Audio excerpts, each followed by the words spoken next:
हम लोग हिस्ट्री के बात करेंगे, जो है हिस्ट्री के क्वेश्चन पे बात करने जा रहे हैं।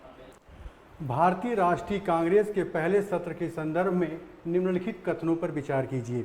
लिखा है कि पहला लिखा है कि यह 1885 में कलकत्ता में आयोजित किया गया था। तो देखिए पहली बात ठीक है, 28 दिसंबर 1885 को कांग्रेस की स्थापना की गई। इसका पहला अधिवेशन पहले पूना में मनाया जाना था, लेकिन बाद में इसको क्या किया गया कि मुंबई में बुलाया गया। कहाँ बुलाया गया? मुंबई में बुलाया गया। ठीक है, वहाँ पे क्या हुआ कि पहला अधिवेशन का जो है कि अध्यक्षता का जो शहर जो था वो मुंबई था, न कि जो है कलकत्ता था। यह जो क्वेश्चन गलत है। दूसरा लिखा है कि इसकी अध्यक्षता WC बनर्जी ने किया था। ये कोई स्टेटमेंट सही है, हाँ, इसकी अध्यक्षता WC बनर्जी ने किया था, जिसे व्योमेश चंद्र बनर्जी के नाम से जाना जाता है। अगला स्टेटमेंट है कि सुरेंद्र नाथ बनर्जी भारतीय राष्ट्रीय कांग्रेस सम्मेलन के प्रथम सत्र में शामिल नहीं हुए थे। ये स्टेटमेंट भी सही है, क्योंकि इन्होंने एक संस्था, सुरेंद्र नाथ बनर्जी ने एक संस्था नेशनल कॉन्फ्रेंस की स्थापना किया था, जिसका द्वितीय अधिवेशन 1885 में क्या है कलकत्ता में आयोजित हो रहा था। वो वहाँ पे भाग ले रहे थे, इसलिए उन्होंने कांग्रेस के सत्र में क्या है वो भाग नहीं लिए थे।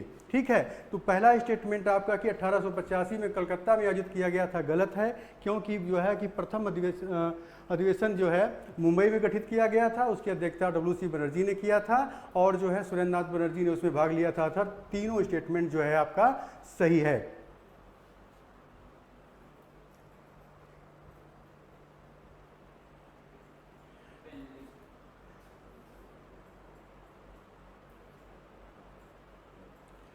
अगला एक क्वेश्चन है कि नाटक नील दर्पण की बात कर रहा है। नील दर्पण, ये नील दर्पण आप लोग हमेशा याद रखिएगा 1858-59 में लिखा गया था। एक नाटक है, ये क्या है? नाटक है, और इसकी रचना जो है दीनबंधु मित्र द्वारा की गई थी। किसके द्वारा की गई थी? दीनबंधु मित्र के द्वारा की गई थी 1858-59 में। और कई बार पूछा गया है कि ये क्या था, तो ये नाटक था, एक प्ले था जो है, जिसकी रचना जो किसने किया था? दीनबंधु मित्र ने किया था। तो लिखा है, स्टेटमेंट दिया है कि इसमें संथाल आदिवासियों की दुर्दशा पर प्रकाश डाला गया। ये गलत है, ये स्टेटमेंट गलत है, क्योंकि ये संथाल जो है विद्रोह से संबंधित नहीं है। यह जो है नील दर्पण जो है नील विद्रोह से संबंधित है, नील विद्रोह से संबंधित है, जो कि 1859 में जो है पश्चिम बंगाल के नादिया जिले के गोविंदपुर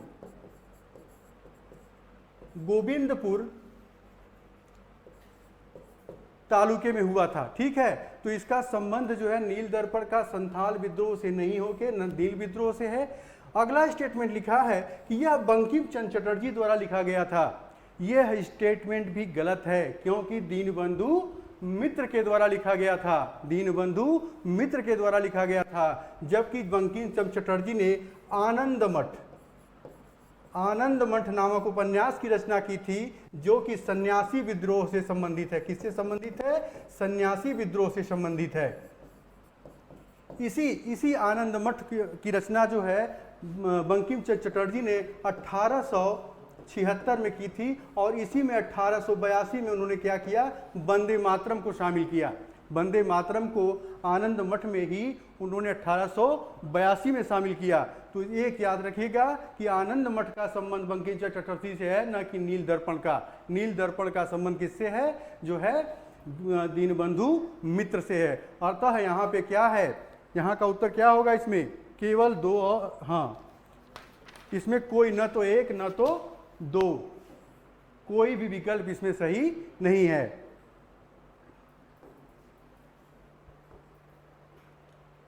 अगला क्वेश्चन है, क्या है? इसे भारत में अंग्रेजी शिक्षा का क्या कहा था?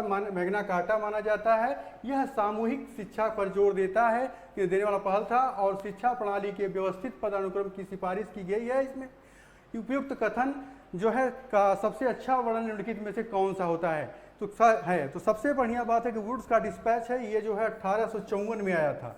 इसे जो है भारतीय शिक्षा का क्या कहा जाता है, मैग्ना कार्टा कहा जाता है, जिसको 1854 में लाया गया था। और इसके सृजनकर्ता कौन थे, इसके जो सृजनकर्ता थे चार्ल्स वुड थे, सर चार्ल्स वुड, इसीलिए उसको वुड्स के डिस्पैच के नाम से जाना जाता है। तो याद रखिएगा कि जो भारत का मैग्ना कार्टा किसे कहा जाता है, वुड्स के डिस्पैच को कहा जाता है, जिसको जो है कब बनाया गया था, 1854 में बनाया गया था। और इसके सृजनकर्ता थे जो है सर चार्ल्स वुड। और ये इस समय जो गवर्नर जनरल पे कई बार क्वेश्चन बनता है कि इस समय गवर्नर जनरल कौन था, तो इस समय लॉर्ड डलहौजी जो है भारत का गवर्नर जनरल था। अतः जो है यहाँ पे क्वेश्चन का उत्तर जो है बी होगा।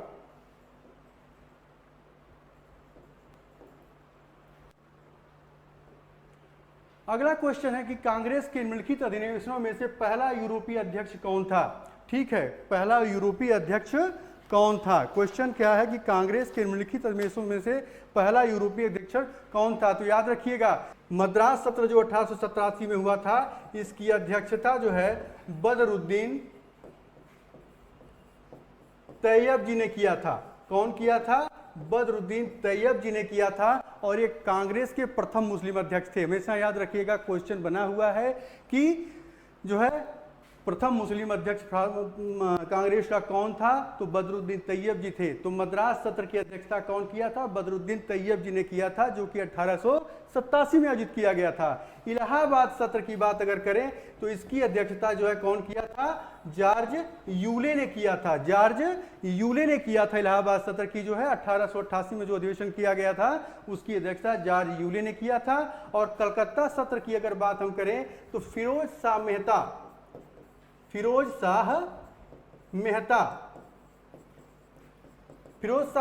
ने 1890 के कलकत्ता सत्र के जो है कांग्रेस के सत्र की अधिवेशन की क्या की अध्यक्षता किए थे। ठीक है, और बनारस सत्र की अगर हम बात करें 1905 तो गोपाल कृष्ण गोखले।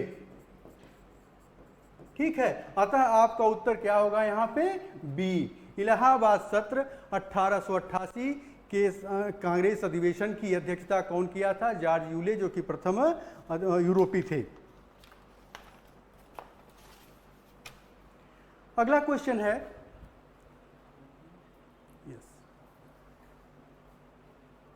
क्वेश्चन है कि राजा राममोहन राय के संबंध में निम्नलिखित में से कौन सा कथन सही है।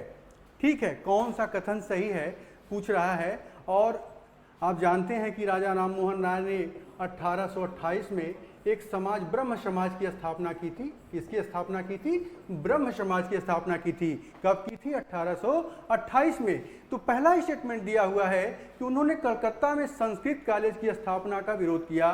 तो पहली बात याद रखिएगा, संस्कृत कॉलेज की स्थापना जो है 1791 में की गई थी। कहाँ की गई थी, कलकत्ता में की गई थी। यहाँ पे उन्होंने विरोध नहीं किया था।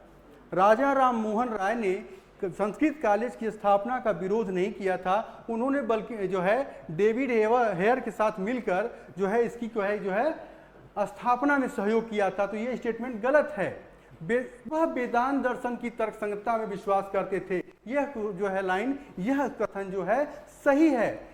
वह उन्होंने मूर्ति पूजा और जातिगत कठोरता के खिलाफ अभियान के लिए आत्मीय सभा की स्थापना की थी। यह स्टेटमेंट भी आपका सही है। 1815 में इन्होंने जो है आत्मीय सभा की स्थापना की थी। तो राजा राममोहन राय से संबंधित पहला कथन गलत है कि इन्होंने जो है कि संस्कृत कॉलेज की स्थापना का विरोध किया था, बल्कि इन्होंने जो है डेविड हेयर के साथ मिलकर इन्होंने जो है संस्कृत कॉलेज की स्थापना की इन्होंने बात कही थी, स्थापना में सहयोग किया था। तो इसका उत्तर जो है आपका केवल 2 और 3 होगा, बी।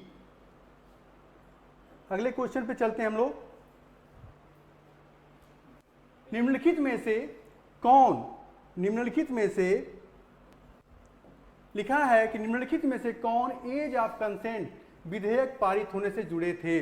ठीक है, तो यहाँ पे 4 व्यक्तित्वों का नाम दिया गया है, 4 व्यक्तियों का नाम दिया गया है। तो पहली बात याद रखिएगा कि एज ऑफ कंसेंट एक्ट जो है 1891 में लाया गया था। यह विधेयक कब लाया गया था? 1891 में लाया गया था। और इसमें क्या था कि जो बालिकाओं की शादी की उम्र थी 10 वर्ष से बढ़ाकर 12 वर्ष करने का प्रावधान था। 10 वर्ष से बढ़ाकर शादी की उम्र कितना करने का प्रावधान था? 12 वर्ष करने का प्रावधान था। ठीक है, तो इसमें लिखा हुआ है कि कौन जो है एज ऑफ कंसेंट बिल के पारित होने से जुड़ा नहीं था। तो याद रखिएगा कि बाल गंगाधर तिलक उस समय थे, उन्होंने एज ऑफ कंसेंट एक्ट का विरोध किया था। विरोध करने का कारण ये था कि वो चाहते थे कि हमारे समाज में परिवर्तन या सुधार हम करेंगे, न कि अंग्रेज, न कि ब्रिटिशर्स। ठीक है, तो ये जुड़े थे। चूंकि 1833 में ये मर चुके थे, राजा राम मोहन राय, तो इस समय रहने का इनका कोई तुक ही नहीं बनता है। और आरजी भंडारकर और बहराम मालाबारी जो है इससे प्रत्यक्ष रूप से जुड़े हुए थे। ये लोग एज ऑफ कंसेंट एक्ट के पक्ष में थे। तो इसमें कथन आपका जो है जो 1, 3 और 4 बी सही होगा। इसमें आपका बी जो होगा आंसर होगा। अगले क्वेश्चन पे आते हैं हम लोग। अगला क्वेश्चन है निम्नलिखित युग्मों पर विचार करें। ठीक है, तो ये ज्योग्राफिकल दृष्टि से भी इंपॉर्टेंट है और इतिहास की दृष्टि से भी इंपॉर्टेंट है कि पूछा है कि प्लेस और बैंक का स्थान नदी का किस नदी के तट पे जो है वो अवस्थित है। तो इस पे ये हिस्ट्री की दृष्टि से और ज्योग्राफी दोनों। हम्पी की अगर बात करें बेटा तो इसको हम्पी के साथ साथ पेनकोंडा भी के नाम से जाना जाता है। पेनकोंडा, इसको प्राचीन जो है हम्पी के साथ साथ पेनकोंडा नाम से भी जाना जाता था। ये गोदावरी नदी के तट पे नहीं है, जो है ये तुंगभद्रा नदी के तट पे अवस्थित है। तुंगभद्रा नदी के तट पे अवस्थित है और इसको प्राचीन काल में हम्पी जो है मध्यकाल में हम्पी और पेनकोंडा के नाम से जाना जाता था, जो कि मध्यकालीन विजयनगर साम्राज्य की क्या थी? राजधानी थी, जो कि तुंगभद्रा नदी पर अवस्थित है और इस समय यह खंडहर के रूप में है। खंडहर के रूप में है। अगला है उज्जैन की बात। तो उज्जैन जो है क्षिप्रा नदी या इसी को क्षिप्रा नदी भी कहते हैं, इसी नदी के तट पे अवस्थित है। और पूरी जो है महानदी। तो इसमें पूछ रहा है कि सुमेलित की बात अगर करें तो 2 और 3 विकल्प सी सही होगा। इसमें विकल्प सी सही होगा। अगले प्रश्न पे चलते हैं हम लोग। अगला प्रश्न है मध्यकालीन भारत के आर्थिक इतिहास के संदर्भ में विष्टि शब्द का उल्लेख। विष्टि का मतलब बेगार होता है, मूल रूप से इसका मतलब बेगार होता है। ठीक है, तो क्या बंधुआ मजदूरी से है, सैन्य अधिकारियों को दिए गए भूमि अनुदान से है, मंदिरों को भूमि अनुदान से है, या बंजर भूमि खेती योग्य भूमि में परिवर्तन हो गई हो उससे संबंधित है। तो इसका बंधुआ मजदूरी से संबंधित है। यह जो है किससे संबंधित है? बंधुआ मजदूरी से संबंधित है। और मंदिरों से संबंधित 2 भूमियां जो होती है, इससे क्वेश्चन बन चुका है। एक होता है अग्रहार और दूसरा होता है ब्रह्मदेय। अग्रहार और ब्रह्मदेय ये मंदिरों को दी जाने वाली भूमियां हैं। और बिष्टि की अगर हम बात करें तो बिष्टि का मतलब बेगार या बंधुआ मजदूरी, मतलब किसी भी व्यक्ति से काम के अलावा भी कुछ काम कराया जाए, मजबूरन या जबरदस्ती काम कराया जाए, उसको बिष्टि या बेगार या बंधुआ मजदूरी कहते हैं। अगले क्वेश्चन पे चलते हैं हम लोग।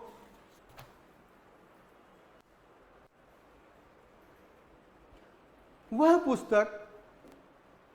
पुस्तक जो चंद्रगुप्त मौर्य द्वारा कौटिल्य की सहायता से नंदों की शक्ति शक्ति को कैसे अवगत करती है, इसका विवरण देता है। तो किस पुस्तक में जो है ऐसा विवरण मिलता है कि चाणक्य के साथ मिलकर जो है चंद्रगुप्त मौर्य ने नंद वंश की शक्ति को जो है भारतीय समाज से उखाड़ फेंका। तो पहली पुस्तक का नाम है अर्थशास्त्र, दूसरी है कल्पसूत्र, मिश्रकटिकम और मुद्रा राक्षस। इस तरह का वर्णन जो मिलता है जो है मुद्रा राक्षस में मिलता है, जिसकी रचना किसने किया था? विशाख दत्त ने किया था। कौन किया था? विशाख दत्त। ये मुद्रा राक्षस में वर्णन मिलता है और इसका जो है इसकी रचनाकार विशाख दत्त हैं। और इनकी एक और रचना है देवी चंद्रगुप्तम। देवी चंद्रगुप्तम देवी चंद्रगुप्तम, जिसमें रामगुप्त और ध्रुवस्वामिनी का वर्णन मिलता है। रामगुप्त और ध्रुवस्वामिनी का वर्णन मिलता है। तो याद रखिएगा कि जो चंद्रगुप्त मौर्य द्वारा कौटिल्य की सहायता से नंदों के वंश को उखाड़ने में से संबंधित जो वर्णन मिलता है, उसको में जो है मुद्रा राक्षस में मिलता है। और ये रचना किसकी है? विशाख दत्त की रचना है। अगर मृच्छकटिकम की बात किया जाए तो ये शूद्रक की रचना है। किसकी रचना है?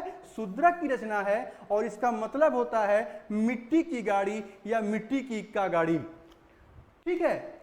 और इसके बाद कल्पसूत्र है, यह जो है भद्रबाहु की रचना है। भद्रबाहु की रचना है। और इसमें क्या है? जैन तीर्थंकरों के जीवन चरित्र का वर्णन मिलता है। जो है जैन तीर्थंकरों के जीवन चरित्र का वर्णन मिलता है। और अर्थशास्त्र, जैसा कि आप लोग जानते हैं, किसकी रचना है? कौटिल्य की रचना है। कौटिल्य की रचना है। किसकी रचना है? कौटिल्य की रचना है। अगले क्वेश्चन पे चलते हैं हम लोग।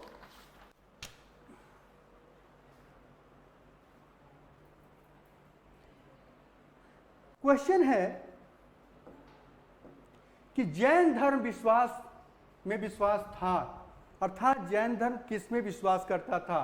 तीन वाक्य दिए हुए हैं। कर्म के नियम की बात करता है, अहिंसा की बात करता है और ब्रह्मचर्य की बात करता है। तो आपका आंसर जो होगा इसमें सभी पे विश्वास करता है। वो कहता है, देखा होगा आपने पंच महाव्रत, जैन धर्म में पंच महाव्रत का कॉन्सेप्ट आपने देखा होगा, जिसमें सत्य की बात करता है, अहिंसा की बात करता है, सत्य अहिंसा अस्तेय की बात करता है, और परिग्रह की बात करता है, और ब्रह्मचर्य की बात करता है। ब्रह्मचर्य। तो सत्य अहिंसा अस्तेय परिग्रह ब्रह्मचर्य में जो है जैन धर्म क्या करता है? विश्वास करता है। और यहाँ पे देखिए ब्रह्मचर्य और अहिंसा पे लिया गया है। ब्रह्मचर्य जो है इसको जो है महावीर स्वामी ने ऐड किया था, जबकि इसके पहले के 3 जो है पार्श्वनाथ ने ऐड किया था। ठीक है। कर्म के नियम की अगर हम बात करते हैं तो जैन दर्शन मानता है कि जो संसार है, संसार 6 तत्वों से मिलकर बना है। जीव, पुद्गल, धर्म, अधर्म, काल और आकाश। जैन दर्शन का मानना है कि ये संसार जो है 6 तत्वों से मिलकर बना है। धर्म, जीव, पुद्गल, धर्म, अधर्म, काल एवं आकाश। अगर जीव को देखें तो जीव 2 तत्वों से मिलकर बना है। एक है आत्मा, दूसरा है भौतिक तत्व। भौतिक तत्व। और भौतिक तत्व को जो चीज जोड़ती है उसी को कर्मफल कहते हैं। क्या कहते हैं? कर्मफल। यही कर्मफल का नियम है यहाँ पे। ठीक है। तो जैन दर्शन क्या करता है? कर्म के नियम को भी मानता है, अहिंसा की भी बात कहता है और ब्रह्मचर्य की भी बात करता है। मैंने बताया है आपको कि संसार क्या कहता है? जैन दर्शन मानता है कि संसार 6 तत्वों से मिलकर बना हुआ है। पहला है जीव, दूसरा पुद्गल, धर्म, अधर्म, काल और आकाश। आकाश जीव को पकड़ता है। जैन धर्म जीव को पकड़ता है और कहता है जीव 2 तत्वों से मिलकर बना हुआ है, आत्मा और भौतिक तत्व। और जो दोनों जुड़े हुए हैं किसके माध्यम से? कर्म फल के माध्यम से जुड़े हुए हैं। अब हम लोग अगले क्वेश्चन पे चलते हैं।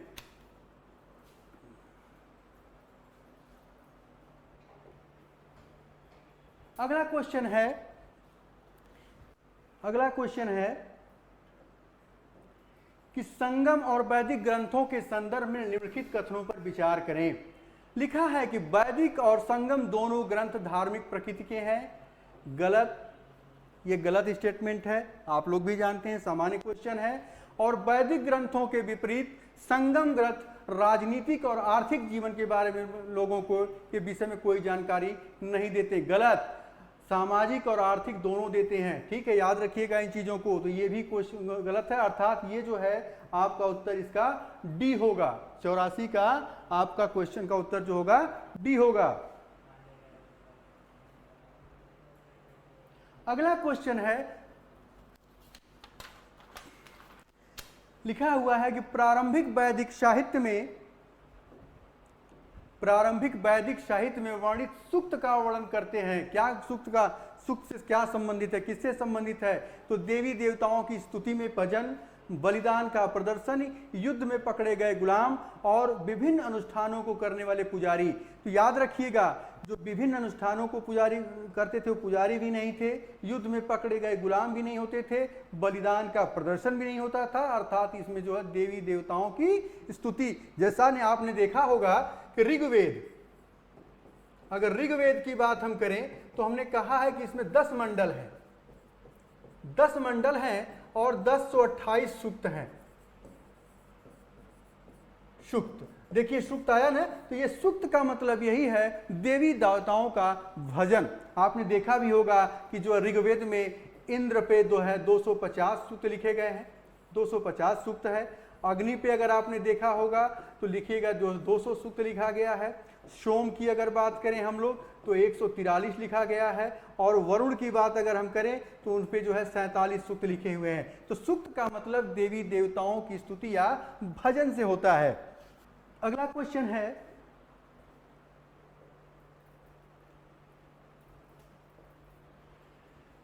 कि अशोक के किस प्रमुख अभिलेख और शिलालेख में धर्म नीति को वर्णित किया गया है? धर्म नीति की अगर हम बात करें तो इसका सामान्य फैक्चुअल इंफॉर्मेशन है, इसको आप जो है पहला विकल्प सही है, 11वां और 6वां जो है पहला विकल्प इसमें सही है।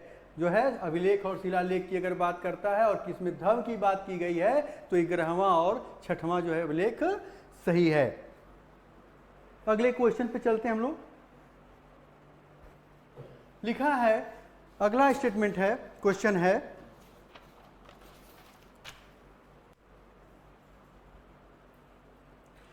कि निम्नलिखित में से कौन सा सल्तनत और मुगल के बीच का अंतर है? सल्तनत और मुगल के बीच का अंतर, डिफरेंस की बात करता है। तो 4 बाग अगर शैली की बात हम करें तो मुगलों ने इसका प्रयोग किया और कहाँ किया? अपने मकबरों में किया। 4 बाग शैली का प्रयोग किसने किया? मुगलों ने किया है। और कहाँ किया है? अपनी जो है मकबरों में अपने किया है। अगर पित्रादूरी शैली की बात किया जाए तो इसका प्रयोग भी मुगलों की में किया गया है। और किसमें किया गया है? एतमादुद्दौला का जो मकबरा है इसमें जो है पित्रादूरी टेक्निक का प्रयोग किया गया है, जिसमें सफेद संगमरमर पे अनेक प्रकार की चित्रकारियां की गई हैं।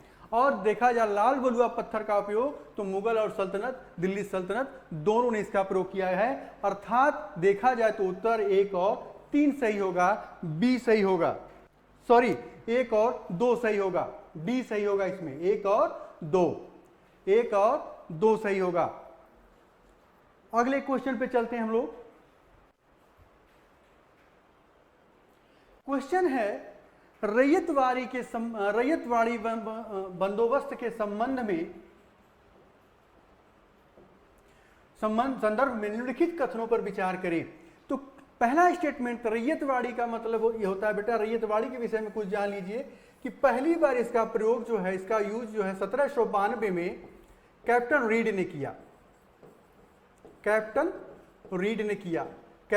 ने किया। बाद में जो है इसका प्रयोग 1820 में हेक्टर मुनरो ने किया।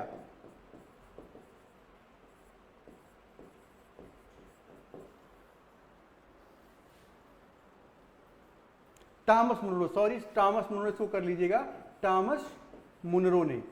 ठीक है, तो कैप्टन रीड ने 1792 में इसका प्रयोग जो है तमिलनाडु का एक जिला था बारामहल, उसमें किया। बाद में जो है टॉमस मुनरो ने 1820 में इसका जो है क्षेत्र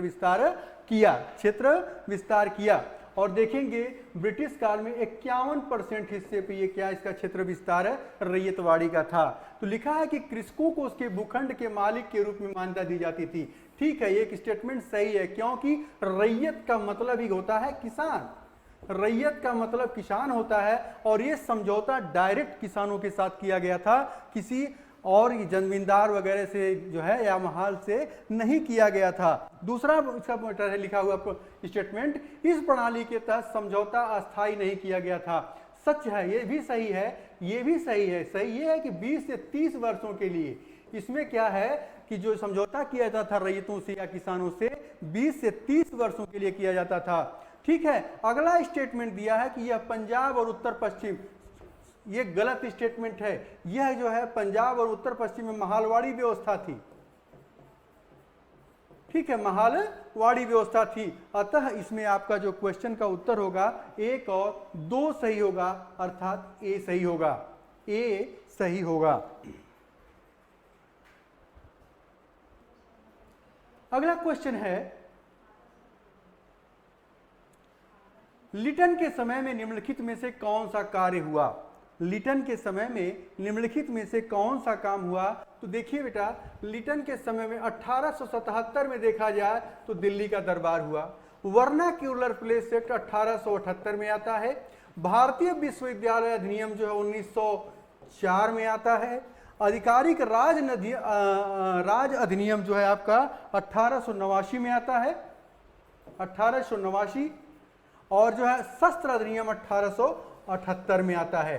तो याद रखिएगा, जो 77-78 की अवधि थी वो किसकी अवधि थी? लिटन की अवधि थी। ये जो हुआ था 1, 3 और 5, 1, 3 और 1, 2, हाँ 1, 2 और 5, 1, 2 और 5 सी विकल्प इसमें सही होगा। जबकि भारतीय विश्वविद्यालय अधिनियम जो है लॉर्ड कर्जन के समय आया था, लॉर्ड कर्जन के समय में। और जो है आधिकारिक अधिनियम जो है ये वाला लॉर्ड लैंसडाउन के समय में था,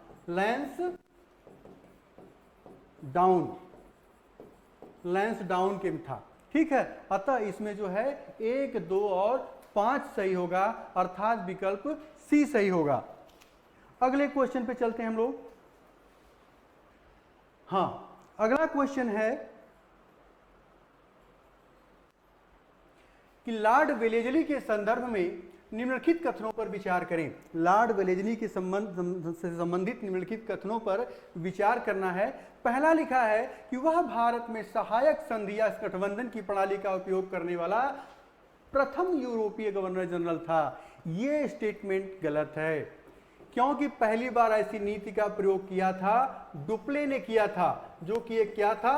पुर्तगाली था। डुप्ले के बाद जो है क्लाइव इस नीति का प्रयोग करता है, और क्लाइव के बाद वेलेजली का नंबर आता है। क्लाइव के बाद किसका नंबर आता है? वेलेजली का नंबर आता है। अर्थात ये स्टेटमेंट क्या है? गलत है। अगला स्टेटमेंट है कि उन्होंने मराठों के साथ सालबाई की संधि। तो सालबाई की संधि याद रखिएगा कि 1782 में हुई थी, और जो है मराठों और अंग्रेज के बीच में हुई थी। और उस समय जो यहाँ का गवर्नर जनरल था जो है वारेन हेस्टिंग्स था, वारेन हेस्टिंग्स,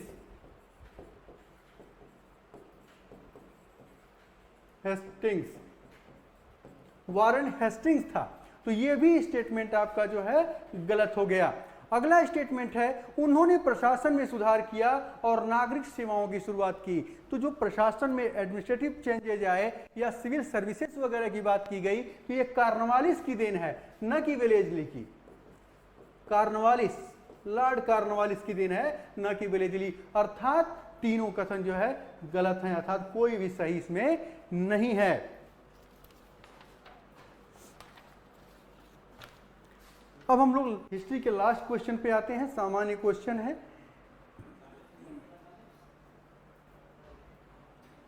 लिखा है कि पाइक प्रणाली में से किससे संबंधित है? इसका एक ही मात्र उत्तर है, सी है। यह एक प्रकार की कौरवी श्रम जो न तो सामंती है और न ही एशियाई है। तो हिस्ट्री का क्वेश्चन आप लोगों का सॉल्व हो चुका है।